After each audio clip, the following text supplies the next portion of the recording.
Hello. हाँ भगत जी सत साहिब। सत साहिब जी। हाँ भगत जी, क्या करें। आत्मा में एक तरंग उठती है ना। हैं? आत्मा में एक बड़ी तरंग है आपके प्रति, मतलब ईश्वरीय आकर्षण पैदा हो रहा है ना वो बात करने का। अच्छा, कहाँ से बोल रहे थे? मैं राकेश दास बोल रहा हूँ, कोटद्वार से।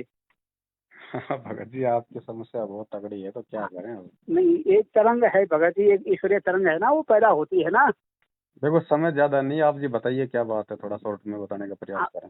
अच्छा, मैं असल में हर आत्मा को संभालना आपका दायित्व बनता है ना। गुरु जी ने दायित्व दे रखा है भगत ना, जी मैं समझ बनता है, रहा हूँ। लेकिन मेरा भी तो भक्ति करने का दायित्व है, मैं भी तो भक्ति करूं, समझाने में थोड़ी हाँ, लगा ना रहूंगा। सही कह रहे आप। तो थोड़ा एक प्रश्न आप बोल रहा था मैं, थोड़ा हल्का ना। बताइए बताइए।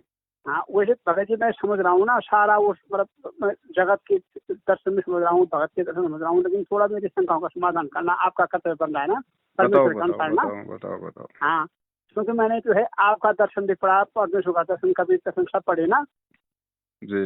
लेकिन भगत जी मैंने जगत वैसे मैं समझ रहा हूँ कि जगत की बुद्धि अलग होती है, भगत की बुद्धि अलग है। मतलब तो जगत के अनुसार जो है हम्म। कबीर साहिब पर जितने भी शोध ग्रंथ हो रखे हैं ना, मैंने सब पढ़ लिए है ना। तो चलो कोई पॉइंट पे आ विद्वान जाओ, को। पॉइंट पे आ जाओ। हाँ, बताओ क्या आज बात पॉइंट है। पर।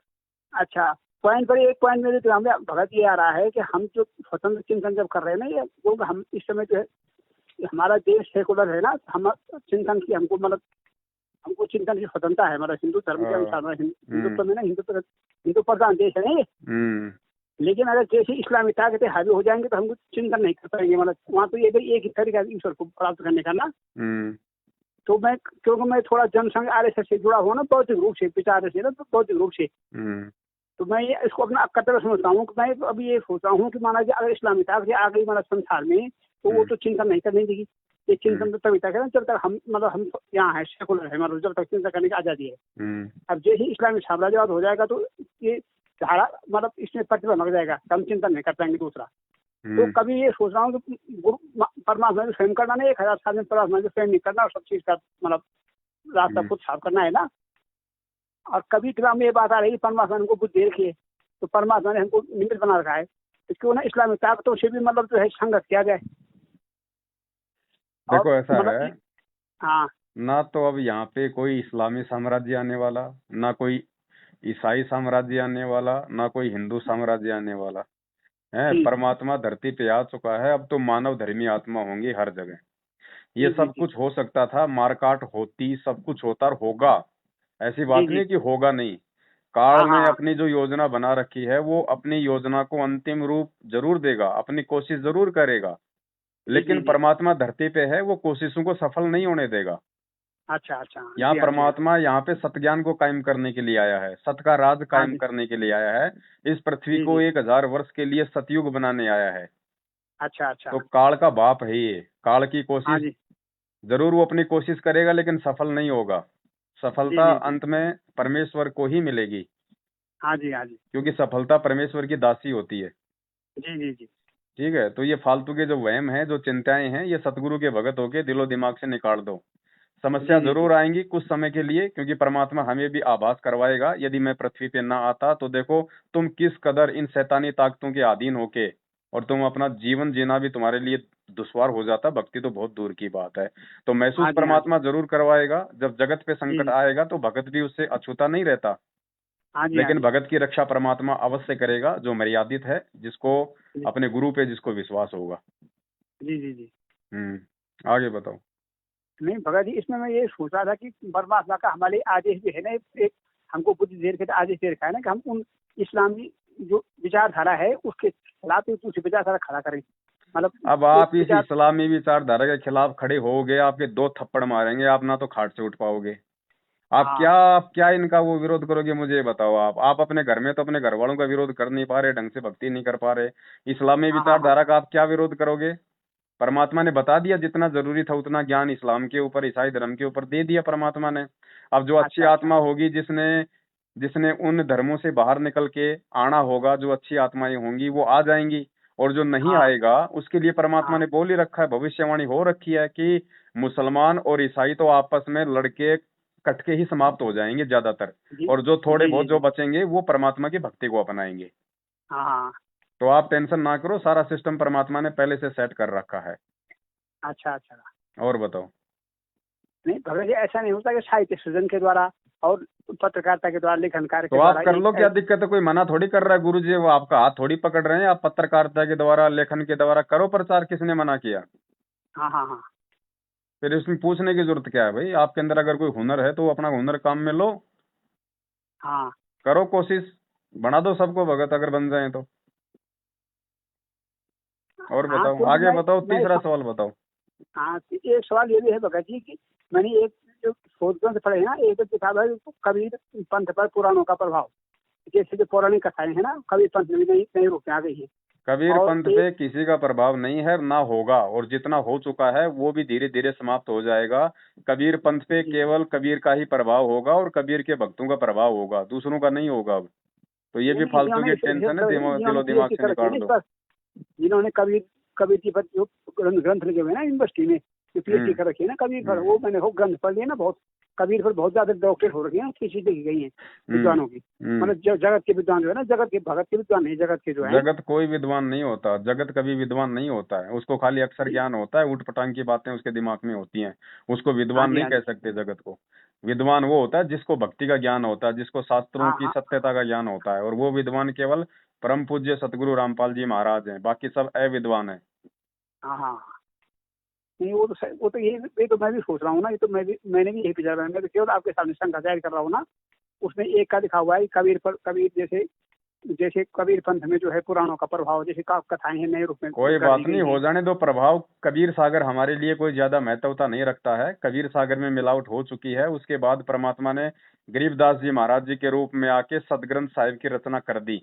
अब अगर जी कबीर जी। सागर में लोग मिलावट भी करते रहेंगे तो करते रहो, उनसे कुछ नहीं होना जाना। परमात्मा ने अच्छा। दोबारा आके नया कबीर सागर लिख दिया गरीबदास जी महाराज जी के रूप में, बस जी वो जी हमारे लिए मान्य है, स्वीकार्य है। और उस पुराने जी। वाले कबीर सागर में जो सार वस्तु थी वो भी परमात्मा ने हमें पढ़ा दिया, हमें बता दिया, हमें समझा दिया। बाकी हाँ लोग जी हाँ उसमें जी। मिलावट करते रहें, उससे कोई महत्व नहीं है। अच्छा अच्छा। हाँ, शायद मैं अभी पूरी बात आप तक स्पष्ट नहीं कर पा रहा हूँ ना। चलो, इतना समय दे दिया परमात्मा ने। आपसे भी जिज्ञासा के लिए बात तो करता रहूंगा कोई भगत बात जी। नहीं, मेरा कहने का मतलब है कबीर सागर में अगर पुराणों का प्रभाव हो गया तो आपको टेंशन लेने की जरूरत नहीं है। परमात्मा ने ज्ञान गंगा बना दी, परमात्मा ने आके सत्संग कर दिए। हाँ हाँ हाँ। जितनी जरूरत थी हमें उस कबीर सागर से लेने की, वो सारा ज्ञान परमात्मा ने दे दिया। शास्त्र जी किस जी लिए पढ़ाए जाते हैं? शास्त्र किस लिए बनाए जाते हैं? भक्ति का ज्ञान देने के लिए। हाँ जी तो हाँ जी। भक्ति का ज्ञान दे दिया ना गुरु जी ने आके। अब हमारे लिए कबीर सागर का उतना महत्व नहीं है जितना कि हमारे लिए हमारे गुरुदेव का है। अच्छा भगत जी, एक प्रश्न मेरा और है कि हम्म। जो ये इस्लामी देश जो कट्टरवाद से पीड़ित है ना, हम्म। वहाँ क्यों नहीं जा रहा है ये संदेश? हमारा संदेश जो है इस उनके प्रकार का संस्कार ही संदेश। ऐसे हैं, नहीं जाएगा वहां पे। उनके संस्कार ही ऐसे हैं, सभी थोड़ी कोई भक्ति के लायक होते हैं। अच्छा अच्छा। सभी भक्ति के लायक नहीं होते, उनके पिछले संस्कार ही ऐसे हैं। आने वाले हाँ हाँ समय में हाँ। जब ये मार्ग 1000 साल चलेगा तो उनमें अच्छा से अच्छा। कोई अच्छी आत्मा होगी, परमात्मा उसको जन्म देंगे, ये ज्ञान समझाएंगे। समझेगा तो भक्ति करेगा, सतलोक चला जाएगा, नहीं तो जन्म प्राप्त करता रहेगा, गधा कुत्ता सुअर बनता रहेगा। हम्म। कोई ठेका थोड़ी ले रखा परमात्मा ने कि अपने शरीर में रहते सहते पूरी दुनिया को पार करके जाएंगे। 1000 साल का समय इसीलिए तो रखा है परमात्मा ने। अच्छा अच्छा।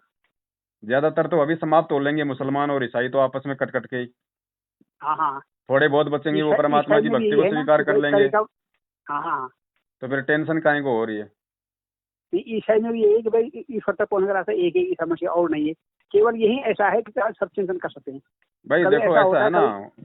हाँ वो अभी अज्ञानता के चलते जो मान रहे हैं उनकी बुद्धि के अनुसार सही है। जैसे हम केवल एक ही गुरुदेव को मानते हैं, हम किसी को नहीं मानते। ऐसे हाँ ही हाँ वो भी जितना उनको ज्ञान है उस आधार से वो भी भगवान पे आरूढ़ हैं, लेकिन उनको जी सत जी। ज्ञान नहीं है। वो थोड़ा हाँ हाँ उल्टी दिशा में आरूढ़ है एक परमात्मा पे। अब हम सीधी हाँ। दिशा में आरूढ़ हो गए एक गुरु के ऊपर। जी जी जी। तो जो अच्छी आत्मा होगी वो उधर से डाइवर्ट हो जाएगी, जो नहीं होगी वो आगे आने वाले समय में जो युग परिवर्तन होने जा रहा है, जो लड़ाई हाँ झगड़े हाँ। फसाद होंगे, जो गृह युद्ध होगा, है उसमें जी वो जी कट जी। कट के आपस में मरी जाएंगे। भविष्यवाणियां हो रखी हैं, ईसाई और मुसलमान तो आपस में मरेंगे कट कट के। हाँ। अब भगत जी, एक स्थूल प्रश्न मेरा और है, वो तो है परमात्मा की जो लीला है वो अपनी जगह में है ना। लेकिन एक हम्म। प्रश्न मेरा और है हम्म। कि अगर हम शरीर रूप में मान लें परमात्मा को ना, शरीर के रूप में मान लें ना, हम्म। तो जैसे वो वहाँ पर हैं तो मतलब उनको छुड़ाने के लिए क्या क्या उपाय किए जा रहे हैं? किसको छुड़ाने के लिए? महाराज जी को, मतलब कानून से ना, कानून मतलब जिसने कोर्ट के महाराज जी अनुसार। को छुड़ाने का उपाय किया है वो खुद अपने हाथ से छूट गया। अच्छा अच्छा। वो खुद इस भक्ति से छूट गया, खुद भगवान से छूट गया, जिसने महाराज जी को छुटाने का प्रयास किया है। मानव समझ जी, के, जी। अपने जैसा समझ के। हाँ अरे कर ले गुरु वकील, मुकदमा भारी है। धर्मराज के दरबार में हमारा कितना बड़ा मुकदमा चल रहा है, हमारा गुरु वकील बन के छुड़वाएगा, और हम गुरु को हिसार जेल से बाहर निकालने का ठेका ले रहे हैं। हम कहाँ समझ पाए फिर इस गुरु को। हाँ हाँ हाँ। तो जो गुरु जी को छुड़ाने का ठेका लेगा वो खुद ही छूट जाएगा। अरे भगत जी, एक शंका मुझे और हो रही है कि आपको अखबार में हजारों मैंने देखा शंकाएं था ना। भगत जी, आपकी शंकाओं का हाँ। समाधान नहीं हो पाएगा। नहीं, समाधान आपने करना है, समाधान भी करा रहा है परमात्मा। अरे सत्संग सुनो समाधान हो गुरु रहा जी है के वो। भगत जी, सत्संगों को आधार बनाओ, ऐसे तो आप लाखों शंकाएं पैदा करोगे। नहीं भगत जी, एक चीज और पूछ रहा हूँ मैं। बस एक तो आपका मैंने लास्ट सवाल है जो है, हाँ बताइए। लास्ट बोल रहा हूँ मैं। हाँ। मैंने वो पत्रकार का इंटरव्यू पढ़ा था ना, कि जब महाराज जी ने जेल में जो है, उसने महाराज जी को पूछा, वो जज ने, महाराज जी ने कहा कि भाई मैं आदतन अपराधी नहीं हूँ, कभी कोई गलती हो गई तो मैं कबीर भगत हूँ। तो उस जज ने कहा कि मैं भी कबीर के दोहे सुनता हूँ, मेरी गाड़ी में भी कबीर के दोहे चलते रहते हैं। तो क्या यह रिपोर्टिंग गलत हुई है, या महाराज जी को मिल रही होगी पूरी? नहीं, ये रिपोर्टिंग गलत आपने होगी जो अखबार में? रिपोर्टिंग मुझे बताई है, मैंने तो इसको पढ़ा नहीं अभी तक। जी आप जी कह जी। रहे हो कि भाई गुरुजी ने कहा कि भाई मैं तो कबीर भगत हूँ, मैं कोई आदतन अपराधी नहीं हूँ, और ये हाँ गलती से कोई बात हो गई। तो परमात्मा हाँ ये स्टेटमेंट कभी नहीं देंगे कि मैं आदतन अपराधी नहीं हूँ, ये गलती से हो गई। क्योंकि हाँ। परमात्मा ना तो कोई अखबार में आते अपराधी हैं ना। होता है, ना तो वो आदतन होता, ना जी जी वो जी। किसी अन्य इरादे से होता, ना परमात्मा कभी कोई गलती करता। तो ये हाँ जो हाँ। स्टेटमेंट है ये गुरुजी के नहीं है, ये आपको किसी ने कोई रॉन्ग सूचना दी है। नहीं, अखबार में ऐसा ना रिपोर्टिंग, अखबार में अखबार रिपोर्टिंग। में सारी बातें सही आती है क्या? जी जी हाँ, गलत, हाँ जी। ये भी अब हो आप सकता सही है कि बातों की उन्होंने तो कोई ध्यान लीला कम देते लीला हो, कई गलत लीला करके बातें पब्लिश आपको कर ली। जल्दी शंका पैदा कर देती हैं। हाँ हाँ हाँ। गुरुजी क्यों ठीक है। क्यों कहेंगे ये बात कि मैं आदतन अपराधी नहीं हूँ, इसका मतलब वो अपराधी है क्या? हाँ हाँ हाँ बिल्कुल। नहीं, उन्होंने बस ये कहा कि मैं कबीर भगत हूँ, तो जज ने कहा कि मैं भी कबीर भगत हूँ, और मेरी गाड़ी में भी कबीर के दोहे चलते हैं। नहीं नहीं, वो सब फर्जीवाड़ा है, कोई झूठी रिपोर्टिंग अच्छा है। अच्छा। जी जी जी। चलो ठीक है भगत जी। हाँ ठीक है भगत जी, आपसे कई बार मैं क्या बात करता रहूँगा, और हाँ, ये सब अरे प्रेरणा कर रहा है भगत इसी जी बात में। अभी भी बात करोगे? परमात्मा की प्रेरणा है, मतलब जो भी है, मतलब लास्ट में फिर आखिर वही है कि परमात्मा की प्रेरणा है। परमात्मा आपसे बहुत बड़ा काम करा रहे हैं, और आप भी को मैं आपके सामने नहीं बोल रहा हूँ, मैं एक अनोखे अनोखे आत्मा होंगे आपके ब्रह्मांड में, ऐसी बात नहीं। चलो अनोखे आत्मा कोई है बात नहीं, ब्रह्मांड। फिर भी थोड़ा सत्संगों पे ध्यान दो। जी जी जी। ठीक है, सत्संग। ठीक है भगत जी, अच्छा सत्य है।